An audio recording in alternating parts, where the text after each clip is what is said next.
Assalamualaikum warahmatullahi wabarakatuh. Balik lagi di Wijaya Stuti Ngobras, ngobrol santai berfaedah. Tulis dulu judulnya ya. Judulnya itu adalah Stop, koma nanya. Aduh, agak susah nih karena miring. Nanya kapan hamil. Mana sih question marknya? Oke, sip.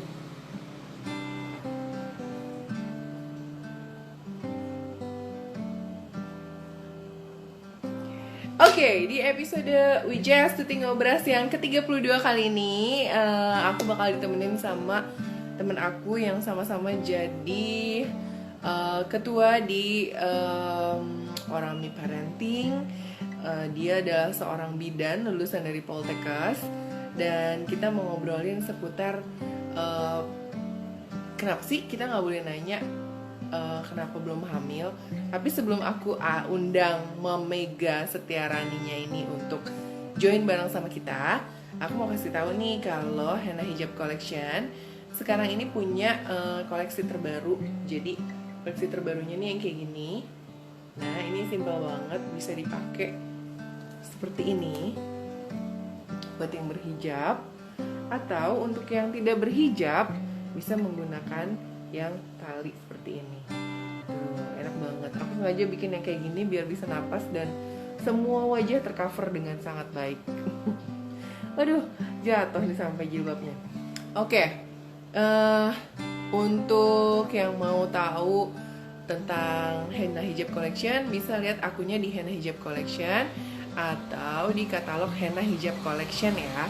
Nah, untuk penanya terbaik yang akan dipilih oleh Mega nanti akan mendapatkan satu paket risol dari Mega. Karena Mega tinggalnya di Jakarta Selatan, jadi sorry di daerah Jakarta, aku lupa Jakarta mana. Jadi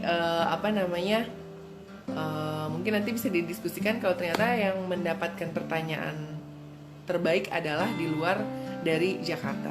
Hai, Mega udah hadir nih. Ada juga Nanda. Oh iya, hari ini aku baru saja bersama adik aku melamar Mbak Nanda ke rumahnya. Terima kasih sudah diterima lamaran adikku ya. Oke, sekarang kita undang aja Meganya. Walaupun kita jadi ketua di satu grup, tapi ini adalah pertama kalinya aku ketemu sama Mega tatap muka secara live.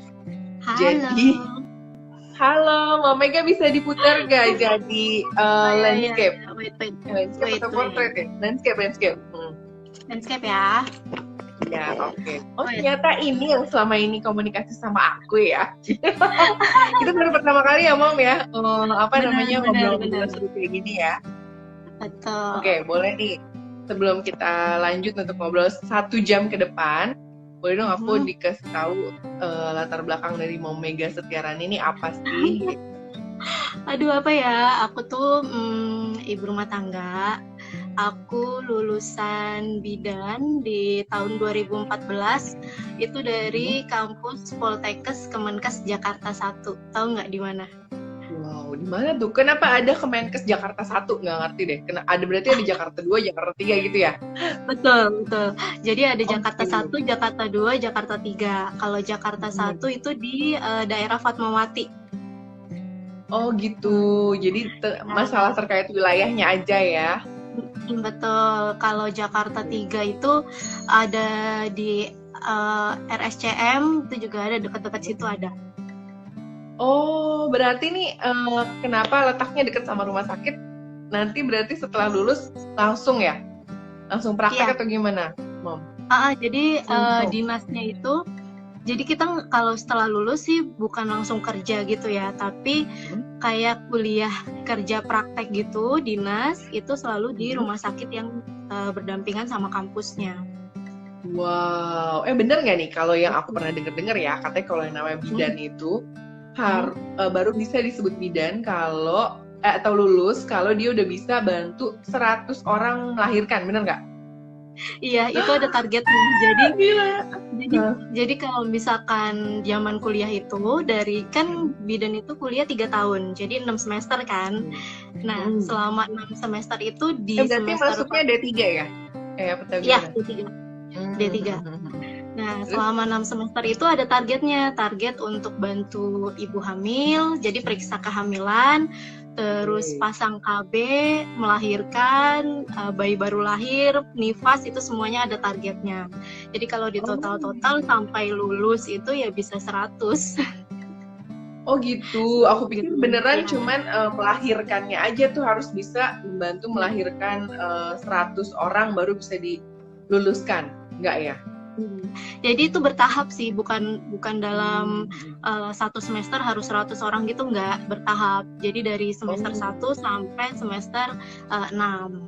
Tapi baru bantu lahirin itu di semester 3. Baru mulai. Gimana tuh rasanya, Mom? Deg-degan ya? tegang, pasti tegang. Karena uniknya kan kalau bayi lahir itu pasti tengah malam ya, subuh gitu kan. Jadi tuh jarang yang siang tengah hari bolong ya? Jarang banget.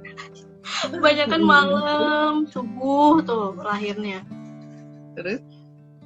Iya, jadi kalau mulai dari semester 3 baru mulai.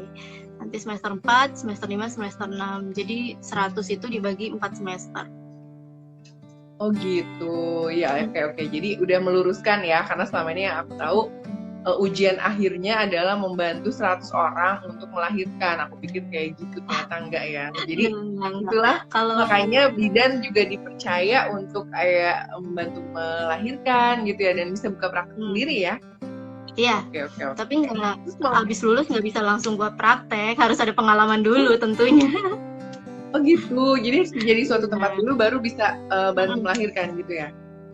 Iya. Kalau mau Mega sendiri gimana? Buka praktek nggak? Enggak, kita mah di rumah aja, udah jadi ibu rumah tangga aja ya. Oh, jadi udah nggak ini ya, udah nggak berhubungan lagi pekerjaannya dengan kebidanan. Iya betul. Cuman ilmunya nih, kita sekarang mau sharing berbagi ilmu seputar program kehamilan, karena masih ada di sini udah 3 tahun kuliah kan, lulusan tahun 2014 ya. Nah, pasti masih nyantel lah, walaupun nggak buka praktek atau gimana. Kenapa Mam pengen buka praktek? Karena kalau buka praktek mandiri itu harus ada pengalaman kerja dulu. Jadi kayak misalnya sudah pernah bekerja di rumah sakit, di klinik, dan lain sebagainya gitu. Dan ngurusnya juga nggak gampang, agak ribet juga sih ngurusnya. Sementara untuk kalau kayak KKN di Fatmawati atau di mana itu nggak kehitung ya? Nggak kehitung, itu kan hitungannya pas kuliah. Itu hitungannya pas kuliah gitu. Jadi kayak kuliah kerja nyata ya kalau kampus kita, iya gitu. Oh iya. Seru nih. Sekarang kita masuk ke topik yang hangat nih. Biasanya kan nih kalau orang Indonesia nih pada umumnya gitu ya kan lebih suka yang kayak lo kapan nikah gitu kan. Nah, kalau belum nikah nih, udah nikah, terus lo kapan punya anak gitu kan. Ada lagi udah punya anak 1, kapan punya anak selanjutnya gitu aja, nggak berhenti gitu ya. Kapan ada adiknya, terus aja kayak gitu ya.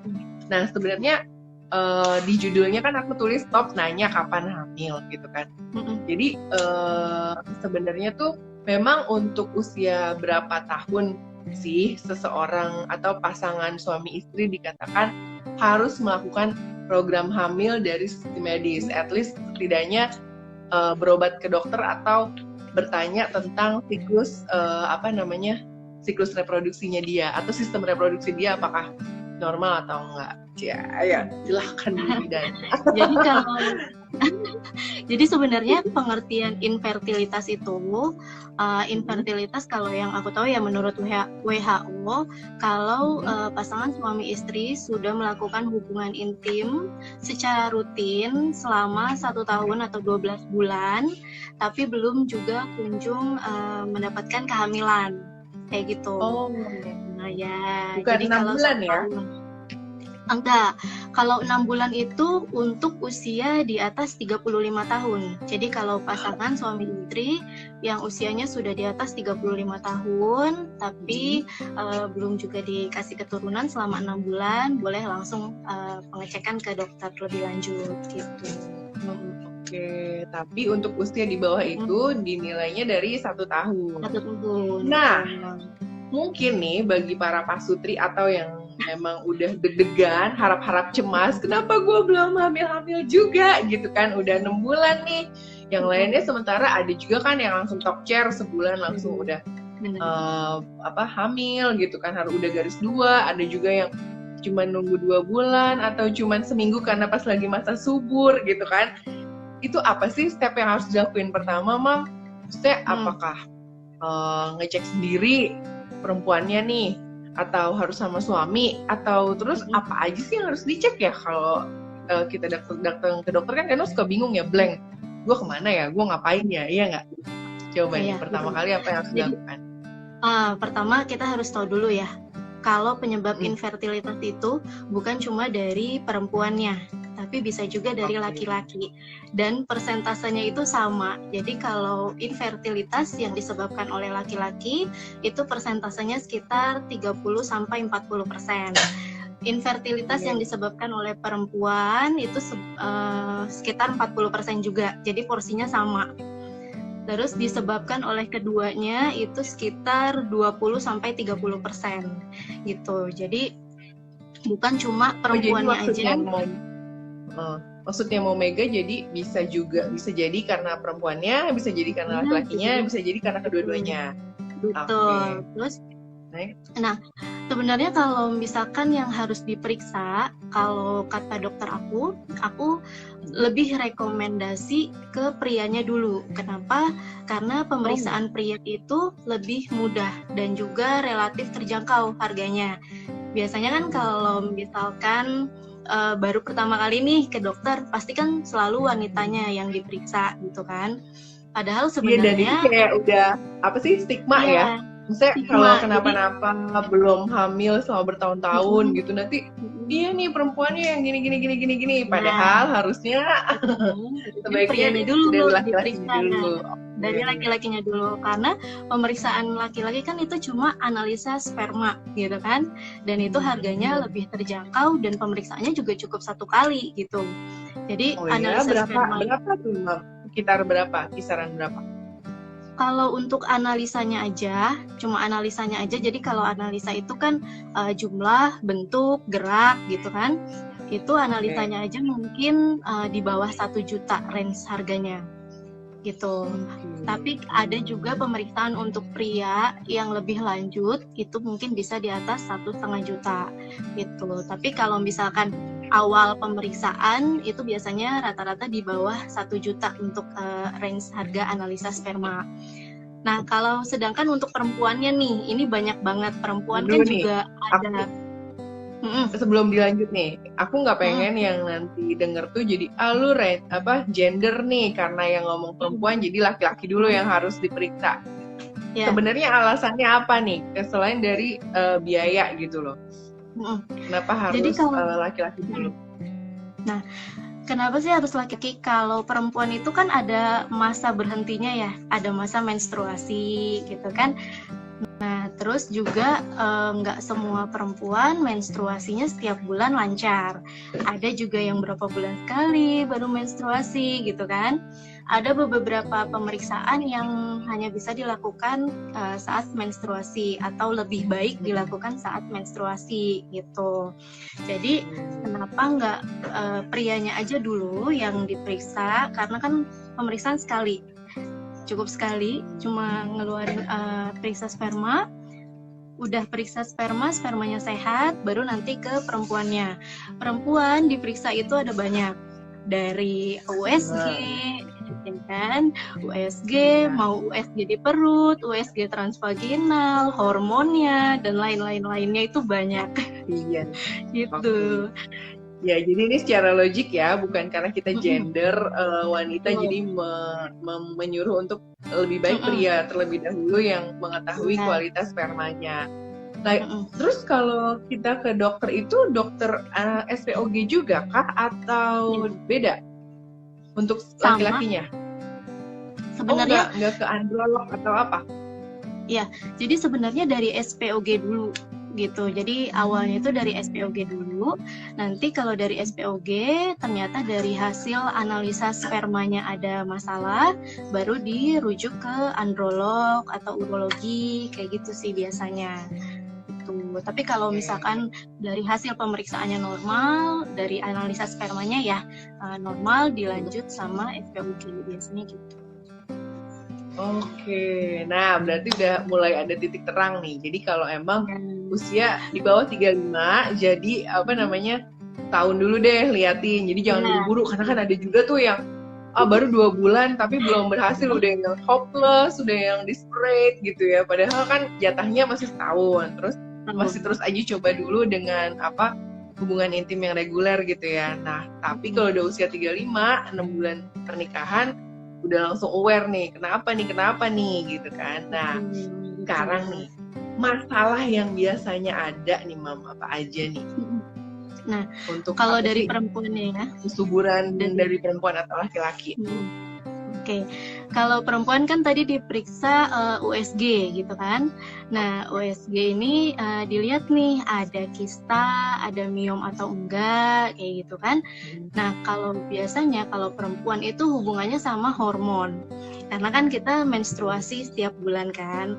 Hubungannya sama hormon yang paling sering itu biasanya PCOS. Pernah dengar mungkin? Oh iya yang salah satu artis ada yang kayak gitu ya, siapa? Ya, Fitrop ya. betul. Oke. Itu PCOS. PCOS itu sebenarnya adalah salah satu bentuk kista. Jadi kista itu sebenarnya kista itu sebabnya karena hormonal. Kalau kista. Nah, kalau kista itu sebenarnya bisa juga disebut kista fungsional selama dia nggak ganggu. Jadi dia nanti akan hilang dengan sendirinya gitu. Biasanya nih kalau mau mens suka ada juga tuh timbul kayak ada benjolan gitu. Itu kista, namanya kista fungsional yang disebabkan karena kita mau menstruasi kayak gitu. Jadi karena hormon. Jadi dia hilang aku tuh pernah kayak dengan gitu. sendirinya. Iya, waktu aku coba USG transvagina juga pernah kayak gitu. Jadi ternyata hilang kayak gitu. Hilang, benar. Fungsional. Benar. Tapi ada kista yang mengganggu dari fertilitas. Tadi tuh si PCOS sama endometriosis. Oh, apa tuh bedanya?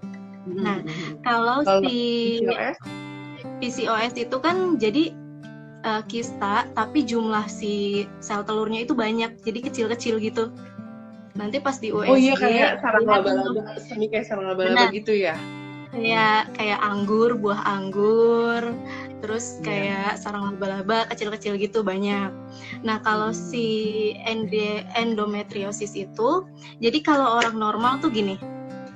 Kalau orang normal itu sebelum menstruasi kan ada lapisan endometrium namanya. Nah, si endometrium itu kalau misalkan mau menstruasi tuh dia akan menebal, ya kan? Nah, kalau misalkan ada pembuahan yang jaringan menebal tadi itu untuk tempat nempelnya si sel telur itu, ada pembuahan gitu kan? Jadi tempat menempelnya sel telur yang udah dibuahi gitu. Nah, kalau misalkan nggak hamil atau tidak ada pembuahan, maka yang tebal tadi nih, dinding yang tebal tadi itu akan luruh. Jadilah menstruasi. Iya. Nah, itu normal. Itu normalnya.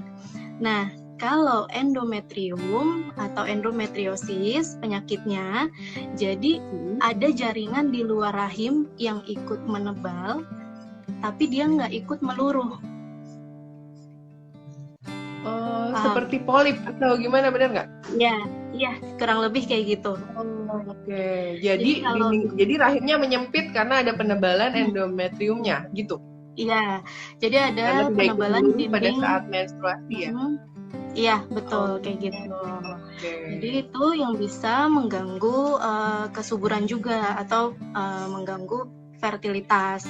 Nah, itu ciri-cirinya si PCOS. Kalau yang PCOS itu biasanya mengganggu dari siklus menstruasinya. Jadi menstruasinya biasanya panjang. Jadi jarang 2 bulan Maksudnya sekali, bisa 3 lebih bulan dari 7 hari? sekali. Oh, Bisa maksudnya lebih jarak dari dari 7 hari. satu menstruasi ke menstruasi yang lain itu agak Eh, jarang. ya, Oke. siklusnya panjang. Terus kalau misalkan yang endometriosis, itu ciri khasnya biasanya menstruasi nyeri hebat. Jadi sakit banget kalau lagi mens. Mm-mm. Terus bisa juga kalau pada saat hubungan juga bisa sakit, kayak gitu. Atau bisa juga saat buang air besar atau buang air kecil juga ada rasa sakit di bagian bawah gitu. Iya, di bagian sistem reproduksinya kita ya. Betul, Oke. betul. Jadi Itu yang menyangkut ke wanita. Ada juga yang katanya saluran tuba falopinya itu ya. Ada di saluran ya, tuba falopinya itu nah apa tuh, Mam? tadi jadi kalau misalkan wanita itu kan periksanya banyak, jadi nggak cuma USG. USG tadi cuma untuk ngelihat kista sama miom gitu kan. Itu pun Nah, ada yang lagi USG bukan perut ya, tapi USG yang transvaginal yang ada transvaginal. alat yang dimasukkan ke vagina. Oke. Iya. Nah, terus ada lagi pemeriksaan namanya HSG. HSG ini lebih detail lagi. Jadi HSG Singkatan dari ini apa tuh, Mam? susah namanya. Histero. Iya. Susah nggak Aduh, bisa kita lumayan nyebutnya. serius banget ya, agak gimana gitu, high gitu ngobrolnya Udah ya hari sore ini ya. lagi ya. Udah sore lagi ya, bener-bener. Iya. Oke. Jadi Terus? si HSG ini kayak kita ronsen gitu loh, Mam. Pernah nggak kalau orang ronsen kan Aku jadi ada iya. X-ray gitu. Jadi ada X-ray gitu. Jadi nanti ada cairan yang disemprotkan dari vagina. Jadi nanti cairan yang disemprotkan itu akan menyebar ke saluran tuba falopi kita.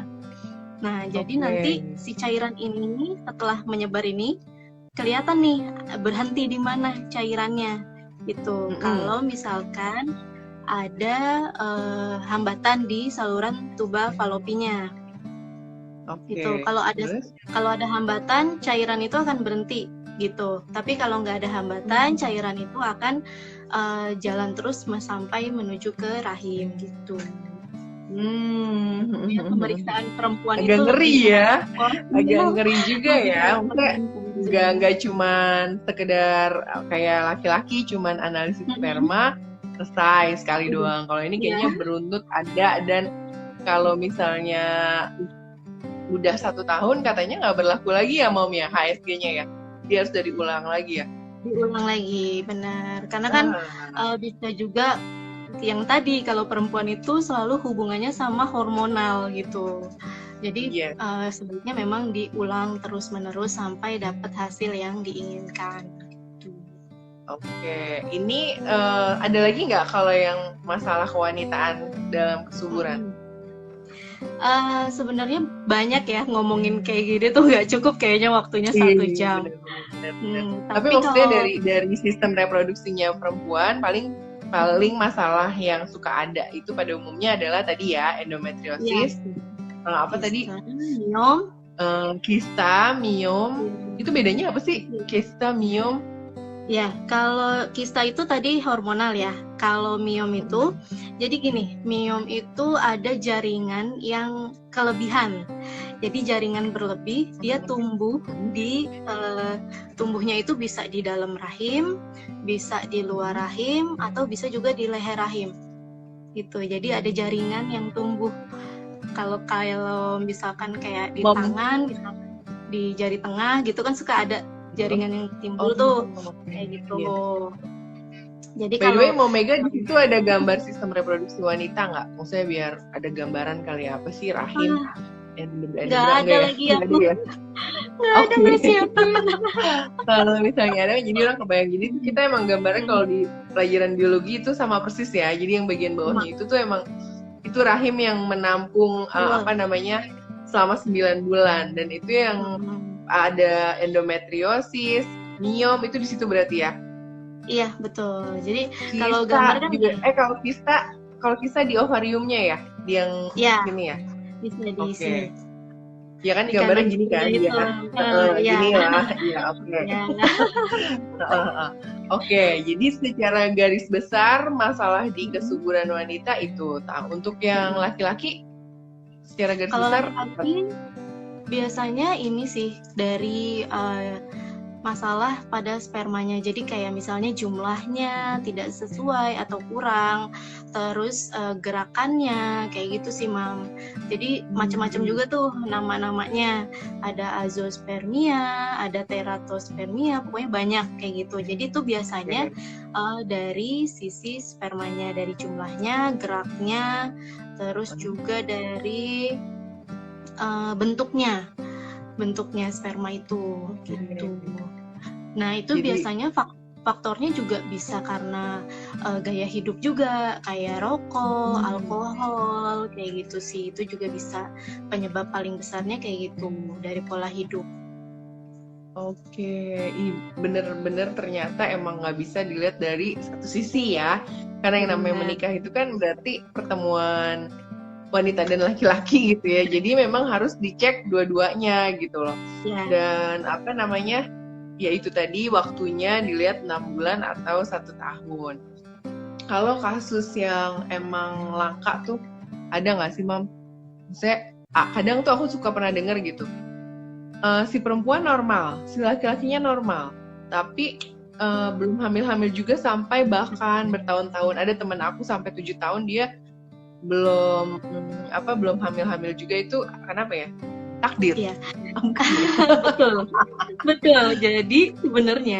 Jadi sebenarnya pola penentu itu bukan cuma dari faktor pria wanitanya, tapi juga ada penentu di atas atau rezeki dari Allah gitu kan. Nah, jadi sebenarnya kalau ada angka statistik yang nunjukin kalau hamil alami secara alami ya, artinya tidak ada bantuan, itu bisa berhasil sekitar 20 sampai 35% gitu. Okay. Kalau untuk yang dibantu dengan inseminasi Oh ya. iya nih. Jadi apa kan misalnya udah nggak bisa, udah lebih dari setahun, udah lebih dari 6 bulan. Terus ngapain ya? Udah dicek ternyata oh iya oke, tahu masalahnya di sini, tahu masalah laki-lakinya di sini, tahu masalah perempuannya di sini. Berarti step selanjutnya ada 2 pilihan ya. Inseminasi sama satu lagi apa, Mam? Bayi tabung, in vitro fertilization. In vitro fertilization. Udah 2 ini doang ya? Maksudnya ada lagi nggak sih? Nitip itu nggak boleh ya, dosa ya? Nitip bayi di rahim orang kayak di film-film, enggak ya? Kayaknya atau kayak film deh. Arnold Schwarzenegger yang cowok hamil, nggak bisa ya? Kayaknya di Indonesia nggak berlaku deh. Nggak berlaku. Oke, jadi cuman inseminasi sama IVF ya, kalau nggak salah, in vitro fertilization. Oke, sekarang kita bahas inseminasi nih. Apa bedanya sih sama IVF itu? Nah, kalau inseminasi itu dia spermanya kayak ditembak gitu loh ke dalam rahim kita, gitu. Jadi bertemunya melalui kulit di bagian bawah atau melalui vagina? Dari vagina. Jadi kayak kita mau periksa transvaginal kayak gitu, atau kayak tapi kita mau sperma. Ya, jadi diambil dulu. Jadi suaminya spermanya harus dikeluarin dulu. Terus tunggu nih masa suburnya kita, atau misalnya setelah dilakukan pengecekan sel telurnya sampai batas oke gitu nih untuk masukin si spermanya. Itu jadi ditembakin ke rahim kita gitu. Nah, kalau IVF aku biasa ditelepon lagi, jadi aku mau cari headset dulu supaya terdengar suara Mama Mega. Biasa nih, aku kesel sebenarnya kalau lagi live ini ada yang nelpon, dan aku nggak tahu nih nomornya nggak dikenal lagi yang nelpon, dan terus-terusan nelponnya. Oke. JNF juga ya di luar.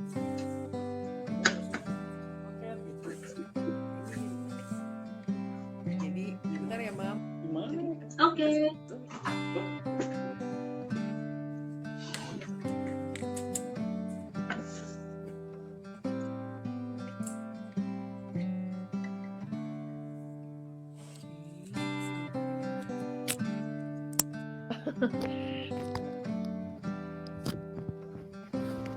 Coba ya, mudah-mudahan bisa terdengar nih. Kalau nggak berarti ada diulang lagi ya, Mom. Oke, halo? Oke, udah aku Ya. dengar. Ya. Iya. Ya, terus gimana? Sampai mana tadi? Tadi kita sampai mana ya? Jadi blank kan? Aku udah bilang Inseminasi. Oke, inseminasi itu kan berarti ditembakkan spermanya Mm-mm. gitu kan? Nah, terus? Jadi dia tetap bertemu sama si sel telurnya itu di dalam gitu. Nah, kalau bayi tabung, kenapa sih namanya bayi tabung? Karena dia bertemunya di luar gitu. Jadi dipertemukan di luar. Nanti kalau udah jadi nih, udah membelah, udah oke, nanti baru ditembakin ke rahim gitu. Jadi bedanya di situ. Caranya ditembakinnya tetap lewat vagina gitu ya? Lewat vagina. Jadi sama kayak inseminasi tadi, caranya dimasukin lewat vagina melalui rahim gitu. Ke rahim gitu ditembakin, tapi dia dipertemukannya di luar. Tuh. Jadi biasanya juga dari dulu aku pikir tuh dia dibelek di bagian sistem reproduksinya, terus kayak si spermanya juga itu disuntikin tuh di bagian alat reproduksi kita, terus juga itu udah jadi baru dimasukin gitu kayak di sesar kecil gitu, gue pikir beneran. Enggak. Jadi kita lewat vagina. Jadi kayak kita transvaginal gitu, dimasukinnya lewat vagina kayak gitu. Tapi jadi ada kayak selang kecil gitu loh, Mam, kayak selang kecil. Oh, yang kayak kita waktu ngerasain IHSG gitu ya? Ya, kayak HSG kayak gitu. Oke. Gitu disemprotkan ke dalam rahim gitu. Jadi langsung dia nyemprot sampai ke dalam rahim gitu. Jadi kalau misalkan hasilnya juga nggak bisa 100% itu karena gitu ya. Oke. Paham. Ya. Kalau IVF itu tingkat keberhasilannya sekitar 30-40% kalau nggak salah. Itu untuk yang bayi tabung ya, IVF. Kalau inseminasi lebih rendah tingkat keberhasilannya sekitar 35%. Oke. Nah, jadi memang ya balik lagi ke episode di 31 ya, harus sering-sering mengetuk pintu langit. Nah, jadi selain itu juga medis juga bisa dilakukan. Ini ada paket nih. Oh iya, terima kasih. Oke. Nah, kalau mau Mega sendiri ini udah berapa lama pernikahan nih? Aku baru 1,5 tahun. Oke, jadi masih aman ya. Masih aman. Kalau aku udah 4 tahun, ini udah mulai harus usaha kayaknya lebih keras ya supaya lebih banyak bisa mencapai garis 2. Oke. Kalau Mom berarti usianya di bawah 35 dong? Ya, aku 26, suami aku 27. Berarti juga udah mulai program hamil, berarti harus sudah mulai diprogramkan ya? Iya, tapi sebenarnya kalau aku, pengalaman pribadi nih ya, jadi aku itu ke dokter dari 2 bulan pernikahan. Jadi belum 1 tahun tapi aku sudah berkunjung ke dokter. Kenapa?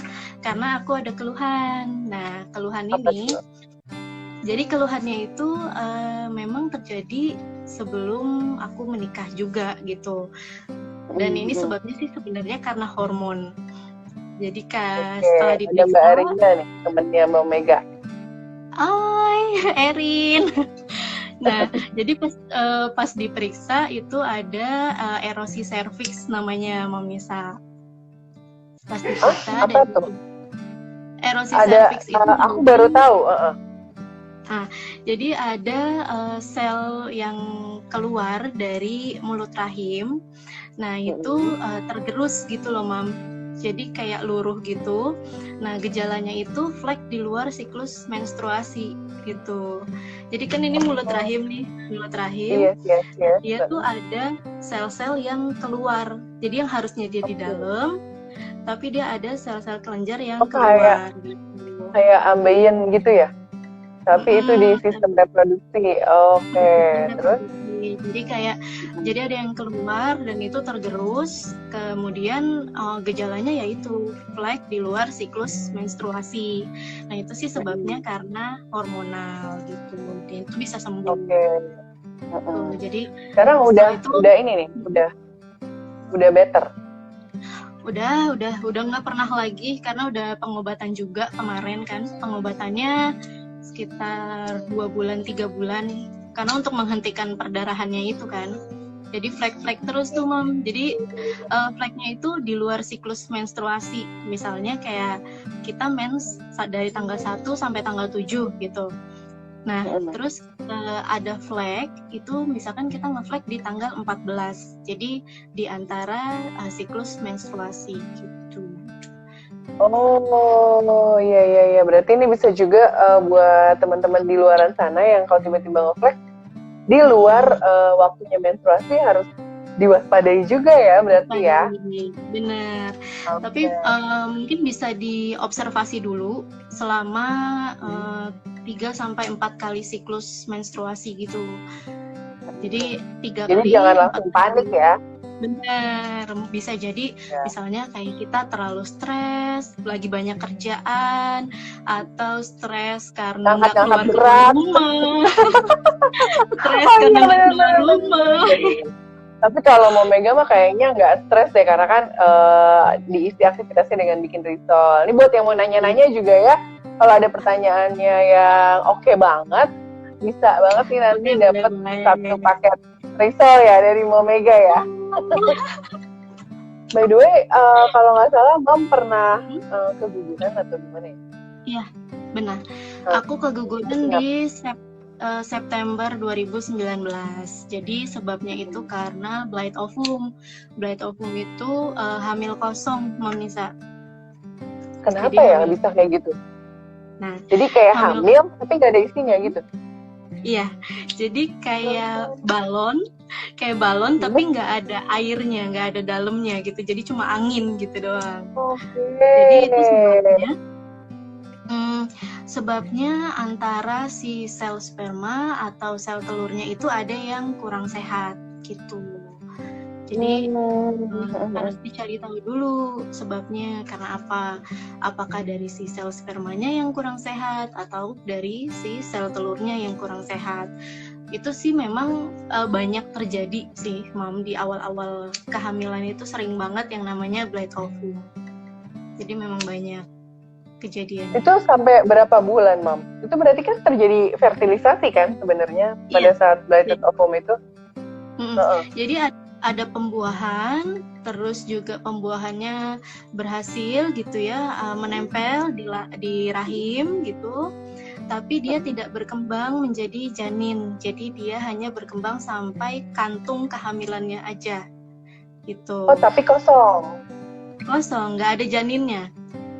Oh, gitu. Jadi cuma kantungnya doang gitu. Oh, peluk virtual deh yang punya, insya Allah dapat gantinya lebih cepat lagi nih ya. Amin tahun ini insya Allah. Kalau aku ada ini alergi sperma jadinya. Kasus alergi sperma pernah dengar nggak?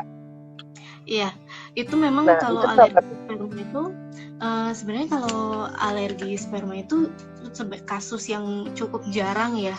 Kalau misalkan angka kejadiannya itu mungkin sekitar 1:10 mungkin, jadi memang sangat jarang. Tapi biasanya ada pengobatan, ada terapinya juga kan, Mams, kayak gitu kan?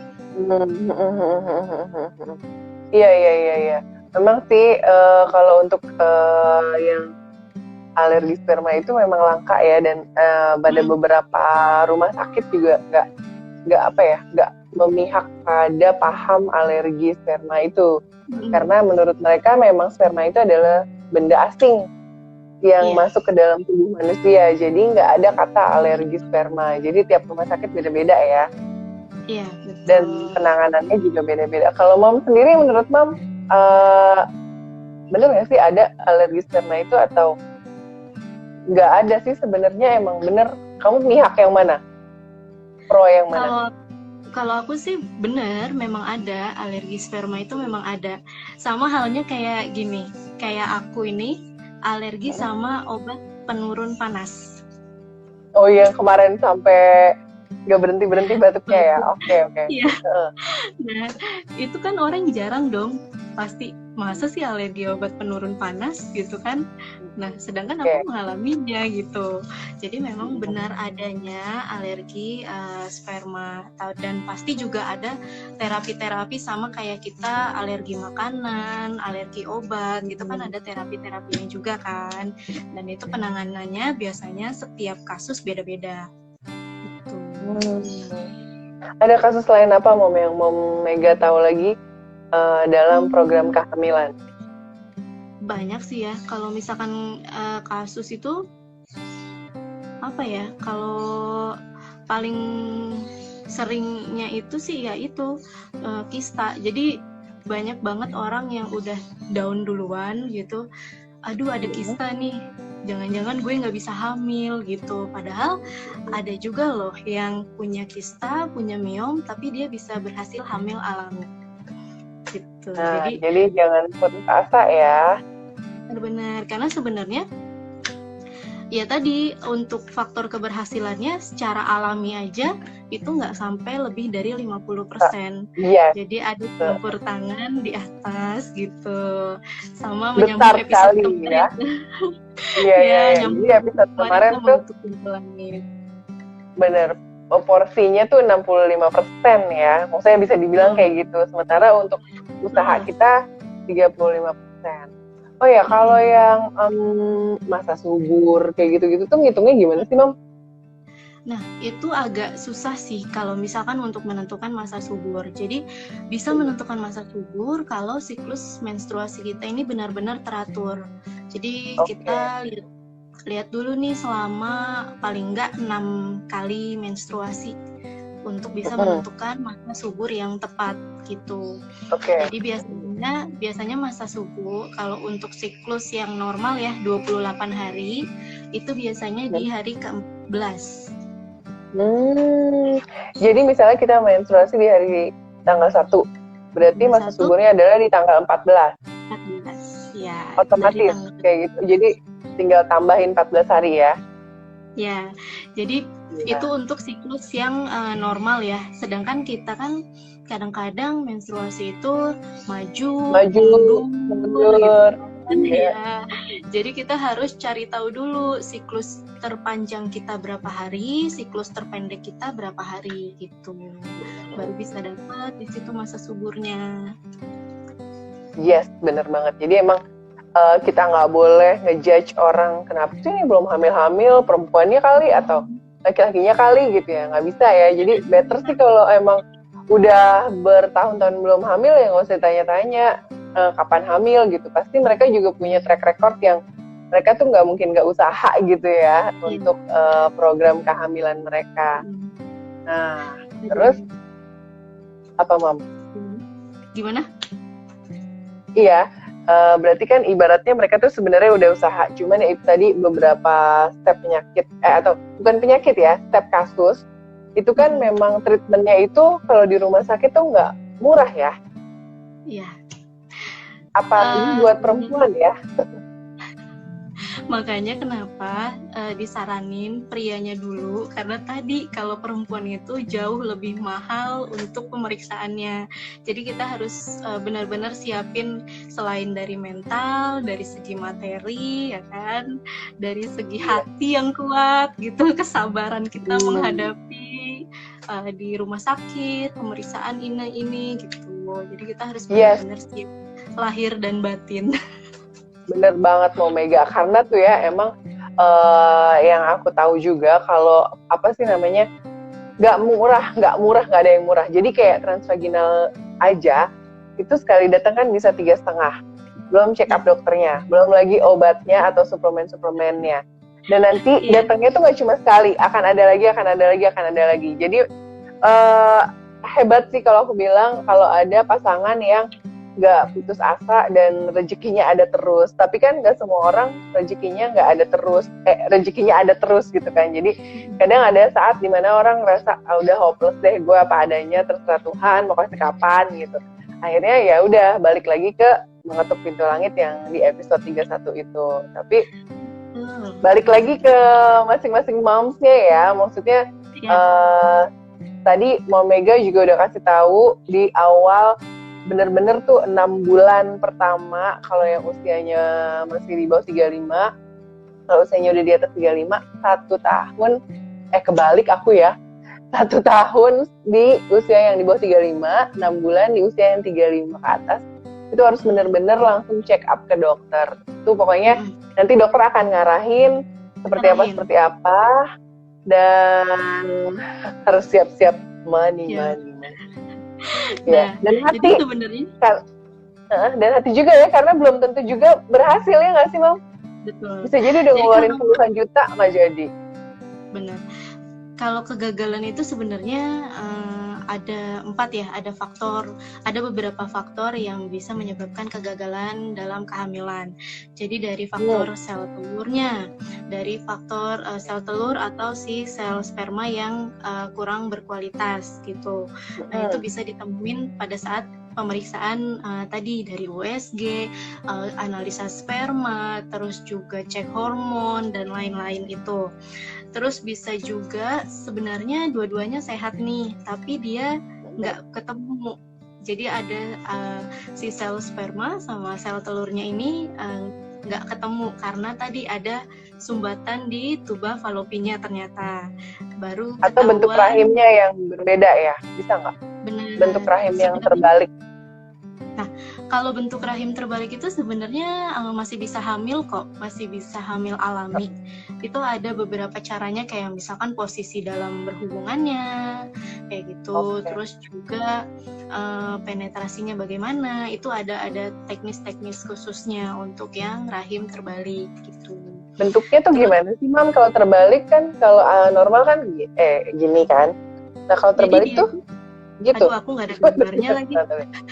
Jadi dia tuh jadi tuh harusnya kan posisinya tuh menghadap ke depan. Jadi harusnya tuh posisinya menghadap ke depan.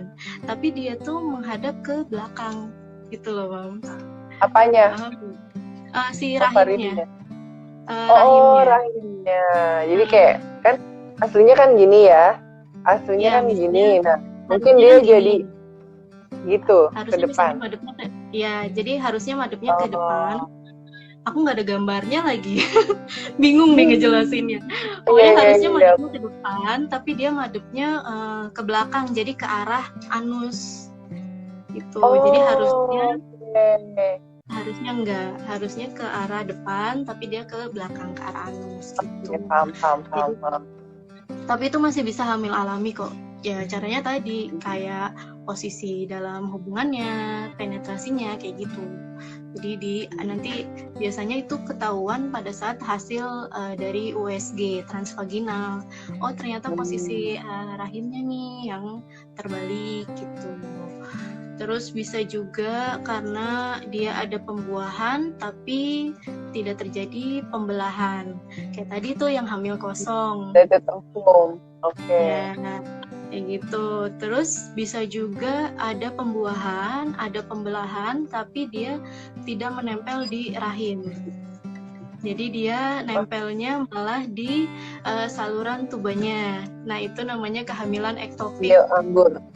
Hamil anggur bener ya? Oke. Terus bisa juga hamil ektopik, KET, kehamilan ektopik. Jadi dia tumbuhnya itu malah di saluran tuba falopinya. Jadi yang harusnya nih dia jalan kan sampai ke ujung, sampai ke rahim, tapi dia malah numbuhnya di tengah-tengah gitu. Jadi belum sampai tujuan, tapi dia udah numbuh duluan di situ gitu. Itu sih yang bisa bikin kegagalan kayak gitu. Oke. Thank you banget loh, Mom. Ini seru banget. Aku tuh jadi ada beberapa yang terluruskan dengan ngobrol sama Mom Mega. Ini kayaknya belum ada yang tanya nih. Kayaknya aman nih paket risolnya. Cuman ke alamat Depok aja nih. Boleh. Oke, masih ada waktu kalau ada yang mau tanya seputar program kehamilan lewat medis, masih bisa ditanya ini mumpung ada mau meganya.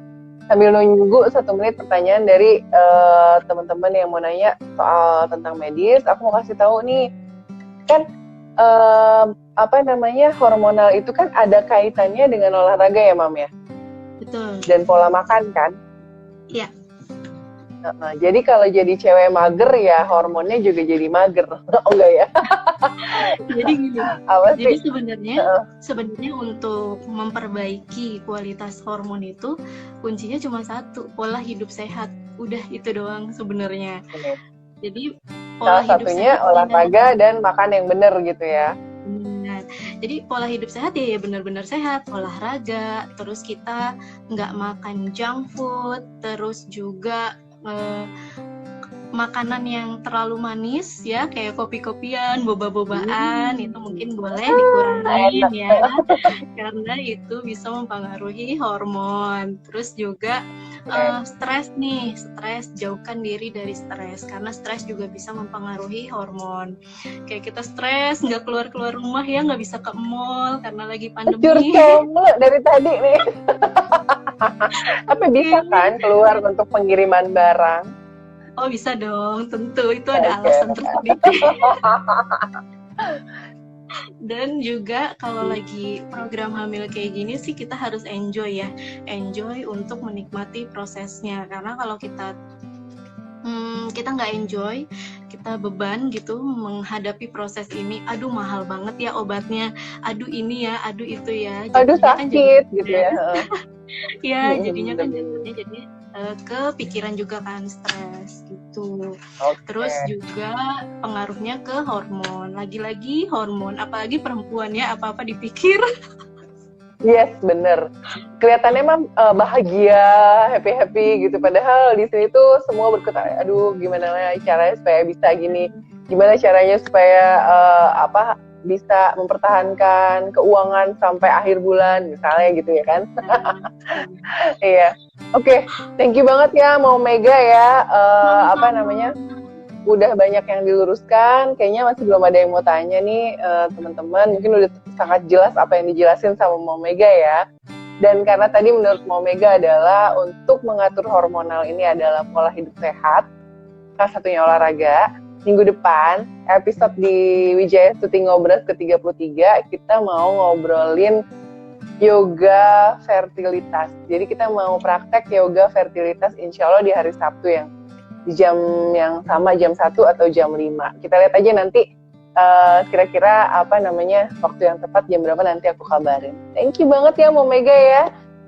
Sukses jalan risolnya. Thank you banget ilmunya. Sampai ketemu lagi.